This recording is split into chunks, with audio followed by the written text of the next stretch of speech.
ሰላም ጤና ይስጥልኝ ውድና የተከበራችሁ የዩቲዩብ ቻናል ተከታታዮች እንደምን አላችሁ? ወቅታዊ መረጃዎችን ይዘንላችሁ ቀርበናል። እስከ መረጃው ፍጻሜ ድረስ አብራችሁን ቆዩ።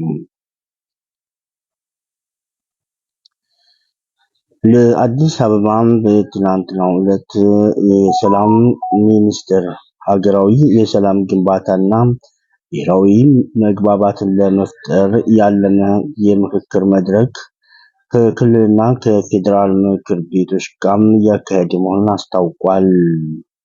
መድረኩ የምክር ቤቶቹም የክትትልና የቁጥጥር ሕግ በማውጣት ስራዎቻቸው ላይ የሰላም ግንባታን ማካተት በሚቻልባቸው ጉዳዮች ላይ መግባባት ለመፍጠር ያለመ ነው ሲል ገልጿል። የሰላም ሚኒስትር መሐመድ እንድሪስ ሰላም ከህብረተሰቡ ጋር በስራ ግንባታና ሁለንተናዊ እንቅስቃሴ ውስጥ ያለ እንጂ ለሆነ ቦታና ተቋምም የሚሰጥ አይደለም ሲል አስታውቋል። ሰላም በሁለንተናዊ ተግባር ውስጥ የሚገኝ እንጂ ሰላም ሚኒስቴር በተናጠል ሊሰጠው የሚችል አይደለም ሲልም አስታውቋል። ስለዚህ ሰላምን ለማምጣት በየደረጃው የሚገኙ የመንግስት አካላት በሁሉም ተግባራቶቻቸው በሚገባ በማተኮር መስራት እንደሚገባቸውም ገልጿል። የፌዴራል የህዝብ ተወካዮች ምክር ቤት ምክትል አፈ ጉባኤ ሎሚ በዶ ሰላምን በተግባር ማምጣት የሚቻለው ፍትሐዊነትን ማረጋገጥ ሲቻል የተመጣጠነ የኢኮኖሚ ተጠቃሚነት ሲኖርና የእርስ በእርስ መተሳሰር ሲኖር ነው ሲሉ አስታውቀዋል። ሰላም በመመኘት ብቻ የሚገኝ ሳይሆን በተግባር ስራ የሚመጣ እንደሆነ ነው የገለጹትም። ምክር ቤት አባላቱም በክትትልና ቁጥጥር ስራቸው እንዲሁም በህዝብ ለህዝብ ግንኙነት ስራዎቻቸውን በትኩረት መስራት እንደሚገባቸውም አሳስበዋል።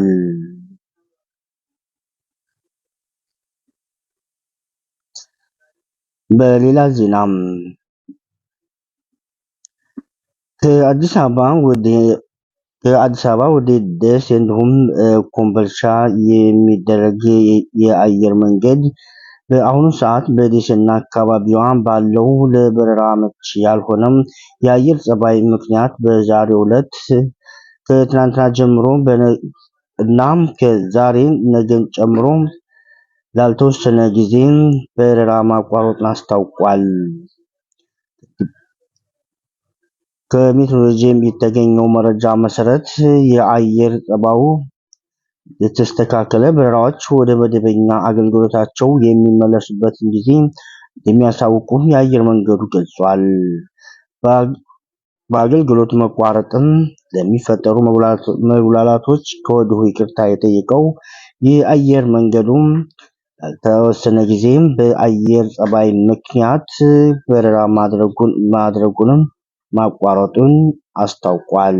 ከኢትዮጵያ አየር መንገድ ያገኘነው መረጃ ያመለክታል።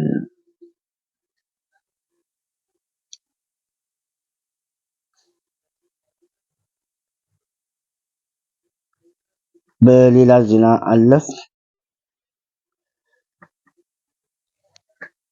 በፍርድ ቤት የህዝብ እንግልቱን ለመቀነስ የለውጥ ተግባራቶችን እያከናወነ ነው ሲል አስታወቀም። በባህር ዳር ታኅሳስ 13 ቀን 2018 የአማራ ክልል በጠቅላይ ፍርድ ቤት ለዳኞች፣ ለሬጅስትሮችና ለሌሎች ጸሐፊዎችና ለሲካንቲግ ባለሙያዎች በኢፊንግ ሲስተም አጠቃቀምን በተመለከተ ስልጠና ሰጥቷል ሲል ገልጿል።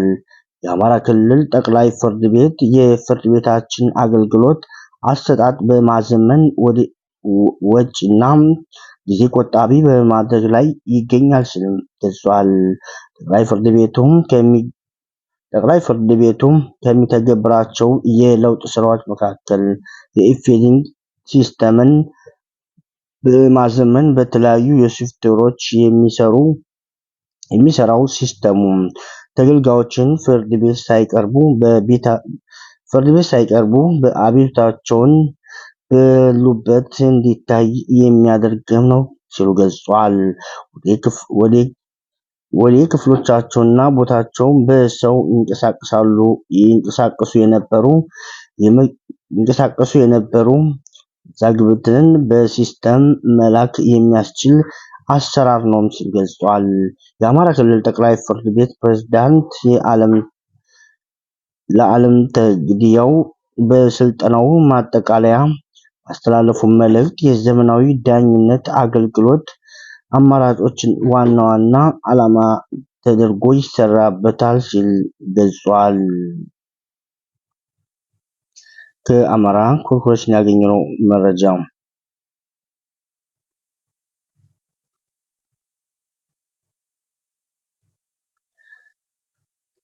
በሌላ ዜናም በአዲስ አበባ ታኅሳስ 13 ቀን 2018 የኢትዮጵያ ከተሞች የትብብር መድረክ በስሩ 142 ከተሞችን በአባልነት አቅፏል ሲል ገልጿል።